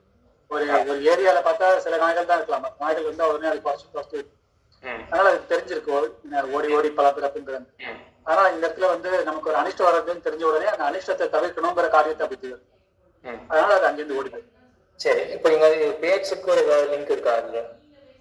ஆமா, அது குறைக்கிறது தான். அது வந்து நம்முடைய குறைக்கிறது பேச்சு கிடையாது, பேச்சு இல்லை. ஆனா அது குறைக்கிறதோடைய சொல்லலாம். இதற்கு வந்து அது அடையாளமா இருக்கு. எனக்கு வரப்போற இங்க என்ன இருக்கு அப்படின்னா, இங்க வந்து ஊகம் ஏற்படுறது. நம்ம சித்தாந்தத்துல 3 பிரமாணங்கள் தான். பிரத்யக்ஷம், அனுமானம், சப்தம் அப்படின்னு 3 பிரமாணங்கள் தான். ஞானம் ஏற்பட்டதுனால இந்த 3 வழிகள் ஏதாவது ஒரு வழிதான் சொல்லியாகும். இங்க பிரத்யக்ஷம் அப்படின்றது கிடையாது. ஏன்னா கண்ணுக்கு நேர இன்னொரு நாய் என்ன நினைக்கிறது அப்படின்னா கண்ணுக்கு நேரம் தெரியாது மற்றொரு நாய்க்கு. ஸோ பிரத்யக்ஷத்தை அப்படியே விட்டுடும். 2 தான் நமக்கு இருக்கு, சப்தமா இல்லாட்டி அனுமானமா அப்படின்னு. சப்தமா என்ன ஆகணும்னா பேச்சு மூலமா ஏற்படுறது ஞானம் இருந்தது, அது சாப்த ஞானம், சப்தம் பிரமாணமாக இருக்கும். அங்க குறைத்தல் அப்படின்றது ஒரு பேச்சா வச்சுக்கலாம். நாயோடைய பேச்சு அது குறைக்கான செய்ய முடியாது, என்ன பண்ண முடியும்? அந்த குறைக்கிறதே அது டோனை மாத்தமோ ஃப்ரீக்வன்சி மாத்தமோ ஏதோ பண்றதுன்னு வச்சுக்கோங்க. இது வந்து பேச்சு வழியா நாய் சொல்றது ஏதோ சொல்ல நினைக்கிறது அப்படின்னு வச்சுக்கலாம். ஆனா இங்க அனுமான விதையான அனுமானத்தை ஒரு பிரமாணமாக வச்சுட்டு ஒரு குறைக்கிறதுனாலேயே அப்போ அது இடத்துல கோபம் இருக்கு அப்படின்னு இன்ஃபர் பண்ணலாம் இல்லையா? குறைக்கிறது அப்படின்னாலே அப்படி வச்சுக்கலாம். நான் வந்து இந்த நாய் யோசிக்கிறது, நான் எப்போ குறைப்பேன், எனக்கு கோபம் இருக்கும் தான் குறைப்பேன் அப்படின்னு யோசிக்கிறதுன்னு வச்சுக்கோங்க. அப்ப இது குறைக்கிறதுனாலே அது இடத்துல கோபம் இருக்கு. அப்புறம் மறுபடியும் அடுத்தது இன்ஃபர் பண்றது, இந்த நாய் கேட்கிற நாய் கோவம் இருந்து நான் என்ன பண்ணுவேன், எதிர் இருக்கிறத கடிப்பேன் அப்படின்னு இன்ஃபர் பண்ணிட்டுன்னா இப்ப அடுத்தது என்ன ஆகும்? இந்த ஸ்டெப் கோபம் அது என்ன கடிக்க போகுது அப்படின்னு கடிக்க போகுது அப்படின்னு தோணுதா? அதனை கடிக்க போகுதுன்னு தோன்றதுதான் அனிஷ்ட சாதனமா இருக்காது, எனக்கு துக்கத்தை ஏற்படுத்தும். அந்த ஞானம் வந்துருச்சு. ஞானம் வந்தாச்சுன்னா ஓடுற செயல்ல இப்போ காரிதா புத்தி வந்துடும் அப்படின்னு வச்சுக்கலாம். அனிஷ்ட சாதனம் ஏற்படும் அப்படின்னா நம்ம தான் பார்த்தோம் இல்லையா, அனிஷ்ட அபாவம், துக்கம் போகணும் அப்படின்றதும் வேண்டியது ஒண்ணு, சுகம் வரணும் அப்படின்றதும் வேண்டியது ஒண்ணு. அப்ப துக்கம் போக வேண்டியது, அதுக்காக நான் ஒரு காரியத்தை பண்றேன் அப்படின்றது நம்ம காரிதா புத்தியாவே எடுத்துக்கொள்ளலாம். இங்க நிவர்த்தி சொல்ல முடியாது, முதல்ல நடக்கும் அந்த மாதிரி இருக்கு அடியே. அப்ப முதல்ல இஷ்டமானது நடந்தது. இப்ப நான் போய் ஒரு பெட் பண்றேன், அதோட ரியாக்ஷன் பொறுத்து எனக்கு தெரியுது இது வந்து என்னை கடிக்காது. ஸோ நான் அதை எக்ஸ்பீரியன்ஸ் பண்ணியிருந்தா தான் ஒண்ணு வந்து என்னோட ஃபியர்ஸா என்னை அட்டாக் பண்ணும். தமிழ்ல சொல்லுவாங்க இல்ல, அப்படி தேவையில்லையே, அது வந்து ஒரு இஷ்டம் நடந்துருக்குன்னு அப்படி இங்க தேவையே கிடையாது. இப்போ நாய் வந்து இந்த கேட்கிற நாய் இருக்கு இல்லையா, இப்படி வச்சுக்கோ, எப்ப பார்த்தாலும் ஏதாவது நாய் குறைச்சதுன்னா அடுத்தது இதை கடிக்கதான் போகுது அப்படின்னு ஏற்கனவே அனுபவிச்சிருக்கு அப்படின்னு வச்சுக்கோமே. எந்த நாயும் இது கிட்ட ஃப்ரெண்ட்லியாவே இருந்ததே கிடையாது அப்படின்னு வச்சுக்கோ. அப்போ ஒரு 100வது நாள் இது குறைச்ச உடனே மறுபடியும் அது கேட்டு அது இந்த நாயை நான் கடிக்கதான் போகுது அப்படின்னு நினைச்சு அது ஓடி போயிடும். இங்க வந்து நம்ம அதுதான் என்ன ஒரு சூக்ஷ்மமான விஷயம் அப்படின்னா, நிவிருத்தி ஏற்படும் பொழுதுதான் என்ன வேணும், அவங்க ஏற்கனவே ஒரு செயல்ல இருக்கும் பொழுதுதான் செயல் மாற்றி அப்படின்னு சொல்ல முடியும், செயல்ல இருந்து மீண்டு வருதல் அப்படின்னு சொல்ல முடியும். அங்கதான் என்ன இருக்குன்னா, முதல்ல காரிதா புத்தி வந்து ஒரு செயல்ல ஈடுபட்டு அதுக்கப்புறம் செயல்ல இருந்து பின்வாங்கிறது அப்படின்னு. இந்த செயல்ல இருந்து பின்வாங்கிறதுனே கிடையாது, இங்க ஓடி போடுறது தனி ஒரு செயல். அதுக்கு காரணம் என்ன அப்படின்னு அங்க 2 விதமா பார்க்கலாம். இஷ்ட சாதனதா, அதாவது இது இஷ்டத்தை பெற்றுக் கொடுக்கும் இந்த காரியம் அப்படின்னு ஒன்னா வச்சுக்கோமே. இது அனிஷ்டத்தை கூட கொண்டு வர வேண்டாம், இஷ்ட சாதனதா அப்படின்றது ஒன்னே போதும். அதுதான் வந்து இது எனக்கு காரியம், இது செய்ய வேண்டும் அப்படின்ற புத்திக்கு வந்து அதுதான். இன்னொரு புத்தி என்ன காரணம், இது எனக்கு இந்த செயலானது எனக்கு இஷ்டத்தை பெற்றுக் கொடுக்கும் அப்படின்னு. சரி, இங்க இஷ்டம் என்ன, இந்த நாய் விஷயத்துல என்ன இஷ்டம் இருக்கு? கடிபடாமல் இருப்பது, கடிபடாமல் இருக்கிறது தான். ஏன்னா நம்ம என்ன பார்த்தோம், இஷ்டம்ன்றது சுக்கமும் ஒரு இஷ்டம் அப்படின்னு பார்த்தோம். துக்கம் வரக்கூடாது அப்படின்றது இஷ்டம் தான். கடித்தா துக்கம் வரும், அப்ப துக்கம் வரக்கூடாது அப்படின்றது இஷ்டம். அது வேணும் அப்படின்றதுக்காக அது பெற்றுக் கொடுக்கக்கூடிய அந்த செயல், ஓடி போற செயல், அதை செய்யறது இந்த நாயானது. ஐயா ஸ்ரீதரன் சாமி கேள்வி இருக்கு. ரங்கநாதன் சாமி கை தூக்கி இருக்கு. சந்தேகம் சரி. சப்தமே பொருள் சுவாமி இந்த நாய் புரிஞ்சுக்கிறதுக்கு அனுமானம் எதுக்கு சுவாமி பண்ணோம்? அது சப்தம் போதுன்றது வந்து இன்னொரு நம்ம உதாரணம் கொடுக்கணும். அது இப்போ பார்த்தது சப்தமாக வரல இல்லையா? நாயோடைய கம்யூனிகேஷன் ஏதாவது வந்திருக்கா? இன்னொரு நாய்க்கும் கம்யூனிகேஷன் நடந்திருக்கலாம். அந்த நாய்க்கு இன்னொரு நாய்க்கு வந்து புரியுமே சுவாமி? அந்த நாய் வந்து இப்போ இந்த ரெண்டாவது கேட்கிற நாய்க்கு இந்த உதாரணம் சொல்றது ரொம்ப இதுவா இருக்கு. நாயின்னு சொல்றது மாதிரி இருக்கு. என்னவோ பாத்துக்கோங்க, நீங்க எனக்கு வேற சரியா உதாரணம் சொல்றது இல்லை எனக்கு. அதனால இதை வச்சு ஓட்டின்னு இருக்கேன். இப்போ மனுஷர்களுடைய விஷயத்துல வருவாங்க. ஒருத்தர் பேசுறாரு அப்படின்னா கேட்கறவருக்கு என்ன தோணும்? சொல்றவருக்கு இந்த எண்ணம் இருக்கு அப்படின்னு தோணுமா தோணாதா? தோணும் சுவாமி, அவசியம் தோணும். சொல்றவருக்கு அந்த எண்ணம் இருக்கு அப்படின்னு தோணும். எப்படி தோணித்து? அவருக்கு வந்து ஊகம் பண்றாரா? பேச்சாலே பேச்சாலே தெரியும். அப்படி தெரியுது இல்லையா? இப்ப சந்நிதியில வந்து இப்ப சாத்துமணி ஆயிட்டு இருக்கு, சாத்துமணி ஆக போறது அப்படின்னு சொன்னாருன்னா கேட்கறவருக்கு என்னன்னா சாத்துமணி ஆக போகுது அப்படின்றது புரிய மாட்டேங்க. ஊகம்ன்றது எதுவுமே வரல இல்ல. பதங்களுடைய அர்த்தம் நம்ம தெரிஞ்சுட்டு இருக்கோம். அந்த அர்த்தம் தெரிஞ்சுட்டு நம்ம வந்து எல்லாத்தையும் லிங்க் பண்ணிட்டு புரிஞ்சுட்டு இருக்கோம். சாத்துமணி ஆக போகுது அப்படிங்கிற விஷயத்த புரிஞ்சுட்டு இருக்கோம். ஆனா இந்த நாய் குறைக்கும் பொழுது அந்த மாதிரி ஒரு ஸ்டெப்பே இல்லையேங்க. அது குறைச்சுதான் அந்த பார்க்கிங் வந்து ஸ்பிட் பண்ணிட்டு சரி முதல்ல வந்து இந்த சீக்வன்ஸுக்கு இதுதான் அர்த்தம், அடுத்தது இதுதான் அர்த்தம் அப்படின்னு தெரிஞ்சுட்டு அதுக்கப்புறம் லிங்க் பண்ணி இந்த மாதிரி ஒரு ப்ராசஸே நடக்குது இல்லையா? அது அது மனுஷனுக்கு கூட புரியாம இருக்கலாம். பட் அதுங்களுக்கு புரியல. இப்ப மனுஷன் பேசுறது நாய்க்கு புரியாது இல்ல. அதுதான் சொல்றேன். இந்த உதாரணத்தை வந்து நம்ம ரெண்டு விதமா பார்க்கலாம். இப்ப நம்ம பார்த்துட்டு வந்து அனுமான வழியாக ரெண்டாவது நாய் புரிஞ்சுட்டு இருக்கு அப்படின்னு உதாரணத்தை நம்ம பார்த்துட்டு இருக்கோம். இப்ப இதையே சப்த விதையா பார்க்கணும். நாய் குறைக்கிறது இப்ப மனுஷனுடைய பேச்சு போலவே தான். மனுஷன் ஒண்ணு சொல்றான், அந்த பதங்கள்லாம் பிரிச்சு அர்த்தம் தெரிஞ்சுக்கிறான். அதே போல நாய்களும் பண்ணும், தெரியாது பண்ணலாம். அப்படிதான் சயின்டிஸ்டும் சொல்லிட்டு இருக்கா அதுங்களுக்கு ஒரு பாஷை இருக்கும் அப்படின்னு. ஆனா நம்ம பார்க்கிற நமக்கு எப்போ தோணும்? இப்போ அப்படின்னு இல்ல நமக்கு புரியுது, நமக்கு அனுமானம் பண்ண வேண்டியதா இருக்கும். இது சொல்றது இது ஏதோ செய்யறது இது அப்படின்னு ஒரு அனுமானம் பண்றோம். இது மாதிரி இந்த நாய் குறைச்சிது அதனால இதை பயந்து ஓடி போயிட்டுனா இது ஏதோ கடிக்க போறேன்னு நினைச்சு பயந்து ஓடி போயிட்டுன்னு நம்ம ஒரு அனுமானம் பண்ணுவோம். பட் இது நாய்க்கும் வரும்போது அது எப்படி அந்த ஒரு நாய் இன்னொரு நாய் எப்படி அனுமானம் பண்ணுறது அப்படின்னு புரியும். இப்ப அடிக்க ஒரு மனுஷன் குழந்தை நாயை வச்சு எக்ஸாம்பிள் அதுக்கு தெரியல அப்படிங்கிற நம்ம குழந்தை எக்ஸாம்பிள் எப்படி வச்சுட்டு மனுஷாலுக்கு சொல்றோமோ அதே மாதிரி நாய்க்கும் அது முதல் முறை அதுக்கு முன்னாடி அந்த சைகை இந்த குறைக்கிறது என்னன்னு தெரியல அப்படின்னா கூட முதல் தரம் அந்த குலைக்கிறதுனால நம்மளுக்கும் கோபம் ஏற்படும் போது கடிப்போம் அப்படின்னு அனுமானம் பண்ணலாம். அனுமானம் இப்போதைக்கு நான் என்ன சொல்ல வரேன் அப்படின்னா, ஒரு நாய் குறைக்கிறத கேட்டு அடுத்த நாய் வந்து வெறும் குறைச்சது மட்டும் வச்சுக்கோமே, அப்போ வந்து நமக்கு யாருக்குமே தோணாது. ரெண்டு நாயும் பேசிக்கிறது அப்படின்றது தோணாது. இதுல எல்லாருக்கும் சம்மதி இருக்கா? வெறும் ஒரு நாய் குறைக்கிறது அடுத்த நாய் குறைக்கிறது இதை பாக்குற யாருக்குமே தோணாது. ரெண்டு பேரும் பேசிக்கிறது அப்படின்றது தோணாது. எப்போ வந்து ஒரு நாய் குறைக்கிறத கேட்டு மற்றொரு நாய் நம்ம எப்படி புரிஞ்சுட்டு இருக்குமா பேச்ச, அதே மாதிரி மற்றொரு நாய் பேச்ச புரிஞ்சுக்கிறது அப்படின்றது நமக்கு எப்போ தோணும்? அதுக்குதான் கோவிந்ததாசர் சாமி சொன்னார். இந்த மாதிரி இந்த உதாரணம் வச்சுக்கலாமே. குறைக்கிறது பயந்து ஓடி போறது, செயலை பார்த்து சரி செயலை பார்த்து, அதாவது நம்ம இதை பார்க்கிற நமக்கு வரக்கூடிய புத்தி எல்லா பீசஸையும் கரெக்டா ஃபாலோ பண்றீங்களா அப்படின்னு பார்த்துக்கோங்க. ஒரு நாய் குறைக்கிறது அடுத்த நாய் ஓடி போறது பார்க்கிற நமக்கு என்ன தோணும்னா, இந்த நாய் குறைக்கிறது ஓடிப்போ அப்படின்னு நாய் சொல்றது, அதனாலதான் ஓடி போறது. அப்ப ரெண்டாவது நாய் எப்படி பிரிஞ்சுட்டு இருக்கு? இப்ப சப்த விதையா அப்படின்னா நம்ம சப்தத்துக்கு இருக்கோம், அதே ப்ராசஸ் தான் இங்க. இப்ப இந்த வாசி புரியறதா? ஒரு நாய் குறைக்கிறது அடுத்த நாய் ஓடி போறது அப்படின்னா அனுமான விதையான எப்படி சொல்லணும்? அது இன்ஃபர் பண்றது.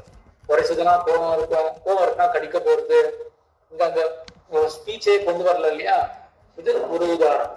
அதே இடத்துல ஒரு நாய் குறைக்கிறது அடுத்த நாய் போறது அப்படின்னு பாக்குற நமக்கு சில விதத்துல தோணலாம் இல்லையா? ஓடிப்போ அப்படின்னு நான் சொன்னா எப்படி இன்னொருத்தர் ஓடி போவாரு சொல்லிட்டு, அதே போல இந்த நாயை வந்து ஓடிப்போன்னு சொல்லியிருக்கு. அதை கேட்டு இந்த நாய் ஓடி போறது அப்படின்னு தோணும். சரியா? ஆனா இது இன்னும் கொஞ்சம் ரொம்ப டீப்பா அனலைஸ் பண்ணி பாருங்க. நீங்க எப்போ டைம் இருக்கோ பாருங்க. வெளிலேருந்து பாக்குற இந்த தேர்ட் பர்சன் நான் தான். இந்த ரெண்டு நாயும் எப்படி கம்யூனிகேட் பண்றது அப்படின்றத நம்ம எப்படி யோசிப்போம். இன்ஃபரன்ஸ் மூலமா அது கம்யூனிகேட் பண்றதா, அதாவது இன்ஃபரன்ஸ் மூலமா ரெண்டாவது நாய் புரிஞ்சுக்கிறதா, இல்லாட்டி சொல்லாக இது புரிஞ்சுக்கிறதா?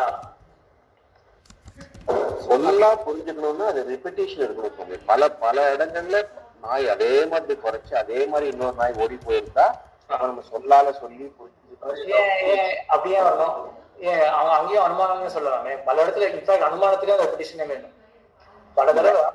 அதாவது அந்த பேட்டர்ன் அனுமானம் எப்படி குலைச்சாலுமே குலைக்குதுன்னா அப்ப கோவம் இருக்கு, கோவம் இருக்கிறதால நம்ம கோவம் தான் கடிப்போம், அதனால அது கோவப்படுது, நம்ம கடி வாங்குவோம், அதுல ஓடி போயிடலாம். அது அனுமானத்துல பண்றது எப்படி குலைச்சாலுமே அப்படி நினைக்க முடியும். ஆனா பேச்சா அது புரிஞ்சுக்குது அப்படின்னு வச்சோம்னா அப்ப பேச்சுங்கிறது ஒரு பிக்சட் ஃபேக்ட். இப்ப நான் வான்னு சொல்லும் போது எல்லாரும் வரதான் செய்வாங்க. போன்னு சொல்லிட்டு அவங்க வரணும்னு நம்ம எதிர்பார்க்க முடியாது. ஏன்னா அந்த வேர்டு வேற மாதிரி இருக்கு, இந்த வேர்டுக்கு இதுதான் அர்த்தம் நம்ம பிக்ஸ் பண்ணிடணும். அப்ப அதே மாதிரி பேச்சு இருக்கணும்னா நாய்க்கு அதே மாதிரி பேட்டர்ன்ல பல தடவை நாய் குலைக்கிறத பார்த்து பல தடவையும் அடுத்த நாய் ஓடி போறத நம்ம பார்த்தோம்னா அது பேசுதுன்னு வச்சுக்க முடியும். சரி, இது சரியான பதிலாக இப்படி வச்சிருந்தோம்னா நம்ம அது நாய் பேச ஒரு நாய் பேச மற்றொரு நாய் பேச்சு மூலமாக புரிஞ்சுக்கிறது அப்படின்னு நம்மளுடைய இதுவே இப்படிதான். இப்போ மாட்டை கொண்டு வா அப்படின்னு சொல்றதுனால மாட்டை கொண்டு வர செயல் மட்டும் தெரியுது. ஆனா மாட்டை கொண்டு வா இவ்வளவு பெருசுல கொண்டு வர செயல் எதை சொல்றது, மாட்டை எது சொல்றது அப்படின்றது எடுத்தோன்னே நமக்கு தெரியாது. மறுபடியும் மாட்டை அங்க அழைத்து கொண்டு போ அப்படின்னு சொல்லும்போது மாடு அப்படின்ற சொல்லானது இங்கேயும் தொடர்ந்து வருது. அழைத்து கொண்டு போ அப்படின்னு மாறி இருக்கு. அங்க என்ன ஆயிடுச்சு, கொண்டு வா அப்படின்னு அழைச்சிட்டு போ அப்படின்னு இப்ப மாறுறது வேர்டு, செயல் மாறுறது. அப்புறம் எப்படி ரிலேட் பண்ணுவோம், மாடுன்றது தொடர்ந்து வருது. இப்போ மாடுன்ற சொல்லுக்கு இந்த பசுதான் அர்த்தம். செயல் மாறி போயிடுது. இப்போ அப்போ என்ன சொல் மாறி போயிடுது. நான் சொல்றதுக்கு ஃபாலோ பண்ண முடியாதா? ரெண்டு இது வச்சுக்கோங்க. முதல்ல தாத்தா என்ன சொல்றாரு அப்படின்னா, பையன் கிட்ட மாட்டை கொண்டு வா அப்படின்னு சொல்றாரு. மாட்டை கொண்டு வான்னு கேட்டு இந்த பையன் மாட்டை கொண்டு வர. அப்ப மாட்டை கொண்டு வா அப்படின்றத மொத்த சென்டென்ஸ் என்ன கன்வே பண்றது, மாடானது கொண்டு வரப்பட வேண்டும் அப்படின்ற சென்ஸை கன்வே பண்றதுன்னு பாக்குற குழந்தை புரிஞ்சுக்கும். இப்ப மறுபடியும் அந்த தாத்தா தன்னுடைய பையனத்துல என்ன சொல்றாரு அப்படின்னா, மாட்டை அழைத்து போ, அழைத்து போன்னு இல்லை, கொண்டு வா, கொண்டு போன்னு வச்சுக்கோமே. இப்போ போ அப்படின்றது இப்போ வா அப்படின்ற ஸ்தானத்துல போ அப்படின்றது பிரயோகப்படப்பட்டிருக்கு. இப்ப என்ன மாற்றம் இருக்கு இந்த செயல்? ரெண்டாவது செயல்ல அதே மாடுதான் விஷயம், ஆனா செயல் மாறி இருக்கு. இதை பாக்குற நம்ம அந்த குழந்தை என்ன புரிஞ்சுக்கும், ஃபர்ஸ்ட் சென்டென்ஸ்ல என்ன சிமிலரா இருக்கு, மாடு அப்படின்றது இருக்கு, அதேதான் ரெண்டாவது சென்டென்ஸ்லயும் இருக்கு. மாட்டை கொண்டுன்றது ரெண்டுமே தொடர்ந்து சிமிலரா தான் இருக்கு. அங்கானா வான் இருந்தது, இங்க கொண்டு போ அப்படின்றது. ஃபர்ஸ்ட் இன்ஸ்டன்ஸ்ல என்னன்னா செயல் வர செயலா இருந்தது. அப்போ வா அப்படின்றது வர செயலை குறிக்கிறது, போ அப்படின்றது போகிற செயலை குறிக்கிறது அப்படின்னு பல இன்ஸ்டன்சஸ் பார்க்கதான் குழந்தை பிரிச்சு தெரிஞ்சு. அதே மாதிரி இந்த விதத்தை நம்ம பார்த்தோம்னா, இப்போ எப்போ நாய் பேச்சு மூலமாக அடுத்த நாளுக்கு புரிய வைக்கிறது அப்படின்றது இந்த மாதிரி பேட்டர்ன் நம்ம அனலைஸ் பண்ணோம்னா நம்ம தெரிஞ்சுக்கணும். இதுல இன்னொரு இன்ட்ரெஸ்டிங்கான விஷயம் இப்போ நீங்க சொன்னதுல இந்த காமன் எடுத்து அர்த்தம் பாக்குறதுன்னு வச்சோம்னா அதுலயே சித்த பதார்த்தம் வருதுங்கிறது மாதிரி தெரியும். இப்ப மாட்டை கொண்டு வா, அடுத்தது ஆட்டை கொண்டு வா, அடுத்தது குதிரையை கொண்டு வான்னா வேற பொருள் வருது. அப்ப கொண்டு வாங்குற செயல் சேமா இருக்கு, ஆனா வார்த்தை மாறிண்டே இருக்கு. வார்த்தை மாறும்போது அதனுடைய பொருள் மாறுது. அதனால வார்த்தை பொருளை குறிக்குது அப்படிங்கிறது தெரிஞ்சு போச்சு. எந்த பதார்த்தம் சொல்லிட்டு நல்ல கேள்வி. இதுக்கு பதில் சொல்றது யாருக்காவது? இப்போ மாடு அப்படின்ற சொல்லுக்கு என்ன அர்த்தம்? தொங்கு சதையை கொண்ட அந்த பிராணி, அதான் அர்த்தம். சித்த பதார்த்தம் தானே அது. ஆடுன்றதுக்கு என்ன அர்த்தம்? ஆட்டுக்கு என்ன இருக்கு, குழம்பு இருக்கும். அதுக்கு கழுத்துல இல்லாம வாய்க்கு கிட்ட ஏதோ வச்சுக்கோங்க, ஆடு அப்படின்ற சொல்லுக்கு அர்த்தம் தெரிஞ்சிருக்கான். சரி, இப்போ இப்போ சொல்லானது சித்த பதார்த்தத்தை குறிக்கிறதுன்னு வந்துட்டு சொல்லாமல் சித்த பதார்த்தத்தை குறிக்கிறதா? இந்த வாக்கியத்தை பார்க்கும்போது அது வந்து கொண்டு வாங்கிறது தான் முக்கியமா இருக்கு. அப்போ வந்து இந்த மொத்தமா சித்திரதார்த்தம் சொல்லல இந்த வாக்கியம், அது இதுதான் சொல்லுது, செய்யாதேங்கிறது தான் சொல்லுது. அப்படிதான் எல்லா இடத்துலயும் இருக்கு. மாட்டை ஆட்டை அப்படின்னு மாறினா கூட வெறும் மாடு ஆடு நிக்கலையா அங்க நிக்கல சுவாமி. ஏன்னா எக்ஸ்பிளேஷன் மூலமா தெரிஞ்சுக்க முடியுது இல்லையா, ஒரு ஒரு சொல்லுக்கு இதான் அர்த்தம்னு புரிஞ்சுக்க முடியுது இல்லையா. அந்த புரிஞ்சுப்போது நம்ம குறிச்சு என்ன புரிஞ்சுக்கிறோம், மாடுன்ற சொல்லி என்ன காட்டும் அப்படின்னா ஒரு காரியத்துல ஈடுபட்டு கொண்டிருக்கின்ற இந்த தொங்கு சதையுடைய பிராணியை காட்டும் அப்படின்னா அந்த மாடுன்ற சொல்லு பயன்படும் அப்படின்னு தெரிஞ்சுக்கும். இப்போ மாட்டு அப்படி மாடுன்ற சொல்லுக்கு இந்த பிராணி அர்த்தம் அப்படின்னா என்ன, அதுக்கு என்ன அர்த்தம்? மாடுன்ற சொல்லுக்கு இதுதான் அர்த்தம், இந்த சொல்லுக்கு இந்த பொருள் அப்படின்னா என்ன மீன் பண்றோம்? அடுத்த தடவை அந்த மாடுன்னு சொன்னாக்கா இந்த இந்த பிராணியோட அசோசியேட் பண்ணிப்போம். அசோசியேட் பண்ணிக்கிறதுனா அதை பத்தின புரிதல் வரும் அப்படின்னாங்க.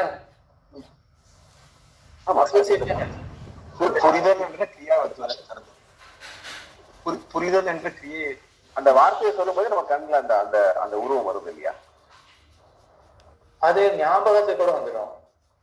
இப்போ இல்ல அது பேச்சுனால வருது இல்லையா, பேச்சுன்றது வேற இல்லையா. ஒரு மாடை பாக்குறோம், மாடினுடைய சொந்தக்காரன் இருப்பான், அவனும் ஞாபகத்துக்கு வந்துடுவான். அதே போல மாடுன்ற சொல்லு கேட்ட உடனே மாடினம் அப்படின்றது ஒரு ஞாபகம் மட்டும் நமக்கு வருது. அதனால அது ஒரு ஒரு புரிதல்லாம் ஆகாது. ஞாபகம் வருதுன்றது ஒரு புரிதல் ஆகாது. அப்ப என்ன அர்த்தம்னா இந்த பதத்துக்கு இது பொருள் அப்படின்னா என்னன்னா இந்த பதத்தை ஒருத்தர் சொல்ல அதை பத்தி இன்னொருத்தர் புரிஞ்சுப்ப அப்படின்னு அர்த்தம் இருக்கு. இந்த பதத்துக்கு இது பொருள் அப்படின்னா. ஆனா நம்ம வெறும் ஒரு ஐசோலேஷன்ல பார்க்க முடியாது சார். அப்ப என்ன பண்ணுவோம், மாடுன்ற சொல்லு என்ன பண்ணுவோம் அப்படின்னா அது என்ன பொருள் அப்படின்னா இதெல்லாம் காரியான்விதே சக்தி அப்படின்னு சொல்லுவாரு. இதெல்லாம் கொஞ்சம் அப்படியே கொஞ்சம் உள்ள போக வேண்டியதாக இருக்கு. அது கொஞ்சம் பயங்கரமாகவும் இருக்கும் அந்த சாஸ்திரத்துக்குள்ள போறது. சிம்பிளா சொல்ல முடியுமா சொல்றேன். ஸோ ஒரு சொல்லுக்கு இதான் பொருள் அப்படின்னா என்ன மீனிங்னா சொல்ல கேட்டோடனே அடுத்தவருக்கு இந்த பொருளை பற்றின ஞானம் ஏற்படும் அப்படின்னு. இப்போ மாடுன்ற சொல்ல கேட்டோடனே அடுத்தவருக்கு என்ன ஞானம் ஏற்படும் என்றால் ஒரு செயலிலே ஈடுபடுத்தப்படுகின்ற மாடு அப்படின்னு தோணும். இப்படிதான் அந்த குழந்தை பார்த்து வச்சிருக்கு, மாட்டை கொண்டு வா ஆட்டை கொண்டு வா அப்படின்னு அங்கங்க மாடு ஆடு அப்படின்னு சொல்லுவா மாறுறது. ஆனா கடைசியா என்ன பண்றது, மாடுன்ற சொல்லு கொண்டு வரப்படுற செயல் இருக்கு இல்லையா, அதுல ஒரு அங்கமாக இருக்கு மாடு, கர்மம் அப்படின்னு சொல்லுவார்கள். அப்ப மாட்டுன்ற சொல்ல புரிஞ்சுட்டு இருக்க அந்த குழந்தை ஒரு செயலை ஈடுபடுத்தப்படுகின்ற மாட்டை காட்டும், அந்த விலங்கை காட்டும் அப்படிதான் குழந்தை புரிஞ்சுட்டு இருக்கு.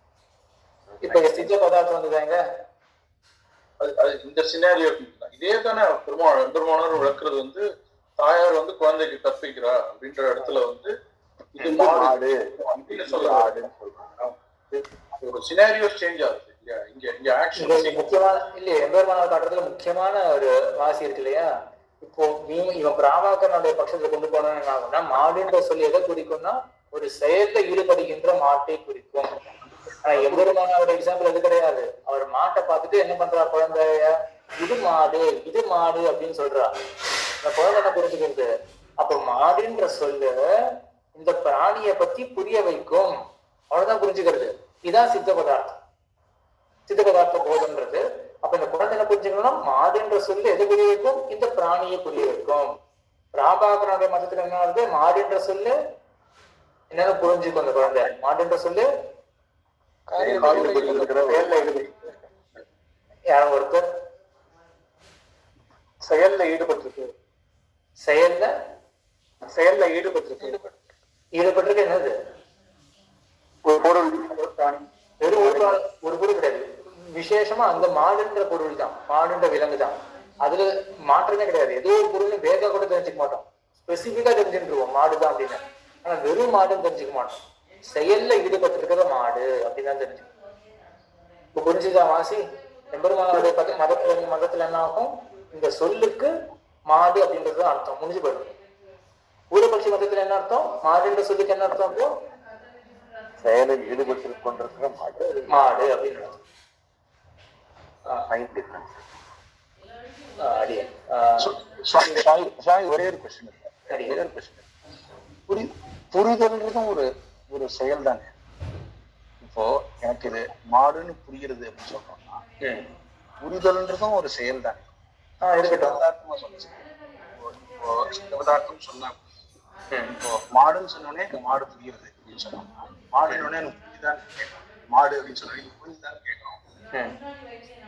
இது வந்து சித்தமா சொன்னா இது ஒரு காரியத்தை சொல்லிதானே பண்றாங்க. இது காரியத்தை சொல்லிதானே பண்றாங்க. போறதுக்கு சொல்ற மாதிரி சொல்றேன். இல்ல அப்படி இல்ல. அப்ப இந்த புரிதல் அப்படின்ற செயல் அது கரெக்ட். புரிதல் அப்படின்ற செயல். ஆனால் இந்த புரிதலை பொருளாக எங்காவது கொண்டு வந்தோமா? மாடு அப்படின்ற சொல்லுக்கு என்ன அர்த்தம் அப்படின்னா மாடுன்ற அர்த்தம், அவ்வளவுதான். அப்படின்னா என்ன தாற்பயம்? மாடு அப்படின்ற சொல்ல கேட்டா ஒருத்தருக்கு மாட்டை பத்தி புரியும். எதை பத்தி புரியும் அப்படின்னு தான் கேள்வி. எதை பத்தி நமக்கு புரியுறதோ அதான் அந்த சொல்லினுடைய பொருள். இப்போ பொருள்ல புரிதல் அடக்கமா இருக்கா? புரிதல் அடக்கமா இல்லை இல்லையா? ஆனா பிராபாகரனுடைய மதத்துல என்ன ஆகுது? மாடுன்ற சொல்லு எதை புரிய வைக்கும்? எதை பத்தின புரிதலை ஏற்படுத்தும்? மாடுன்ற சொல்லு காரியத்துல ஈடுபடுத்துற மாடை இருக்குன்னா அங்க வந்து காரியம் அப்படின்றது அந்த புரிதலுக்கு விஷயமாகவே காரியம். இப்ப அந்த வாசி புரியுறதா சுவாமி? மாடுன்றது புரிதல் செயல் தான். இங்கதான் வந்து ஒரு ஒரு அந்த புரிதல் செயல் வந்து பொருள் அடக்கம் இல்லை. ரொம்ப ரொம்ப சட்டலா இருக்கு சுவாமி. ரொம்ப இன்னும் சித்த பதார்த்தம் தான் தோன்றல. சொல்ற மாதிரி சித்த பதார்த்தம் தான் சொல்றேன் மாடுன்ற போது எதுவும் டிஃபரன்ஸ் இருக்க மாதிரி தெரியல சுவாமி. ஒரு சின்ன கேள்வி கேட்குறேன்.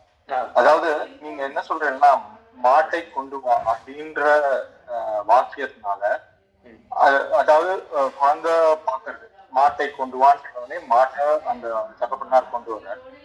ஆனா இந்த இதுல இருந்து மாடு என்றால் என்ன அப்படின்னு கேள்வி கேட்டா அதுக்கு வந்து மாடு இதுதான் பதில் வராது. அதுக்கு என்ன புரிதல் ஏற்பட்டிருக்கோம்னா இந்த காரியத்துல ஈடுபட்டிருக்க இந்த பொருள் மாடு, அந்த மாதிரிதான் புரிதல் வரும். மாடு என்றால் என்னன்றதுக்கு புரிதல் வராது. கரெக்டா? அப்படிதானே புரியுது.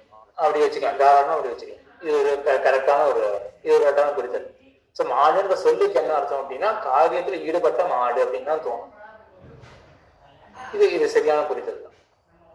இந்த டேர்ம் ஒன்னா ஞாபகம் வச்சுக்கோங்க. காரியான்விதே சக்தி அப்படின்னு ஞாபகம் வச்சுக்கோங்க. அதுக்கு மேல யாராவது ரிப்பீட் பண்ண முடியுமா? நம்ம சொன்னது காரியான்விதே சக்தி. காரியான்விதே சக்தி, சரியா? காரியான்விதே சக்தி. சக்தி அப்படின்னா பதத்தினுடைய போதன சாமர்த்தியம். என்ன போதிக்கும் அந்த பதம் அப்படின்னா காரியான்விதே. அன்வித்தம் அப்படின்னா சேர்ந்தது. காரியத்துடன் கூடின அந்த பொருளை தான் சப்தமானது போதிக்கும் அப்படின்னு அர்த்தம்.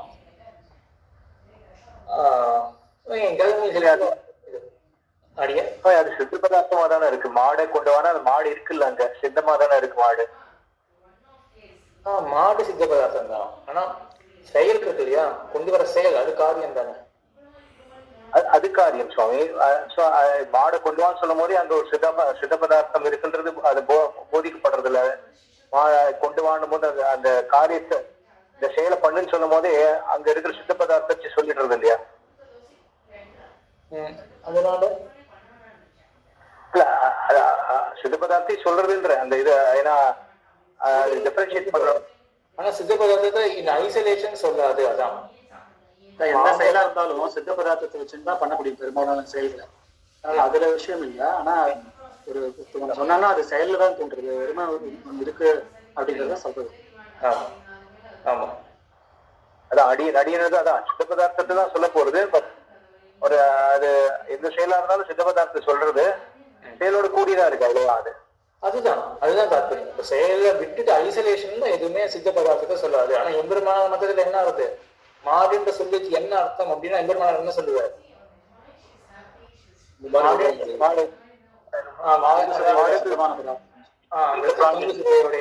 அந்த பொருள் அப்படின்னு, சரியா? இது ஒண்ணு. இப்ப மேலெழுந்து வாரியா இதுலயும் இன்னொன்னு இருக்கு. இதரான் விஜய சக்தி அப்படின்றதுதான் சம்பிரதாயம். ரொம்ப காம்ப்ளிகேட்டடா போக வேண்டாம்.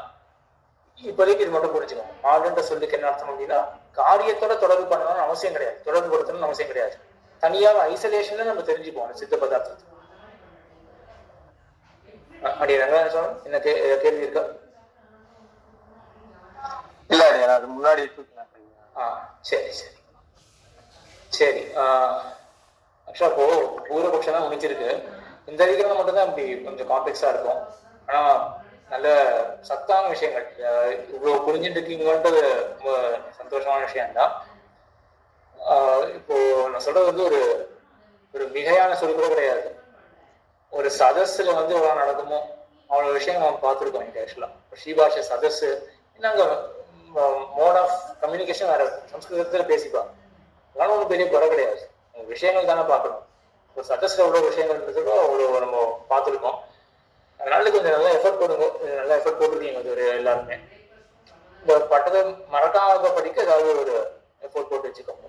அது அந்த ஒரு இதுதான் எனக்கு லாஸ்ட் அதிகாரம் படிக்கும்போது இது மறந்துருது. இது வந்து போய் எப்படி சீக்கிரம் ரிவைஸ் பண்ணிட்டே இருக்கணுமா? எப்படி பண்ணிதான் ரிவைஸ் பண்ணிதான் அது இங்க எப்படியாவது நீங்க டைம் வச்சுட்டு அந்த நீங்க ரீகேப் கொடுத்தது ரொம்ப சொல்லுங்க. சரி, எப்படியாவது நீங்க வந்து வீக்கெண்ட்ஸ்ல எப்படியோ வந்து நீங்க ரிவைஸ் பண்ணிட்டே இருங்க. ஏன்னா மறந்து போயிடும். தர்க்க மதத்தையே சொல்லுவாரு, க்ஷணாதூர்த்தம் தார்த்திக்கா அப்படின்னு சொல்லுவாரு.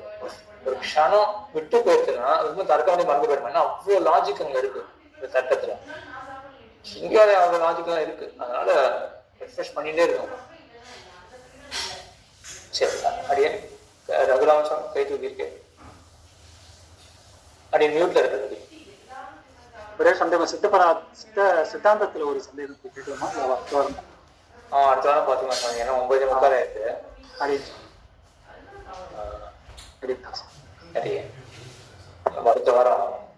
அடுத்த வாரம் சித்தாந்தத்தை வச்சுப்போம்.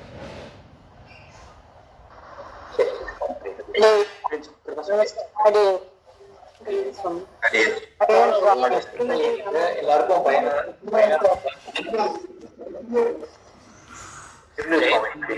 எல்லாருக்கும் ரொம்ப ரொம்ப பயனா இருந்துச்சு. சரி, ஜெயந்தி மாமி எல்லாம் புரிஞ்சுதா? அடி இன்னைக்கு நடந்தது சுமதி மாமி புரிஞ்சுது இல்லையா? புரிஞ்சு நிறைய கிளாரிட்டி கிடைக்கிறது. ஆமா, சரி சரி. சத்யா அடி. சரி சரி அடி.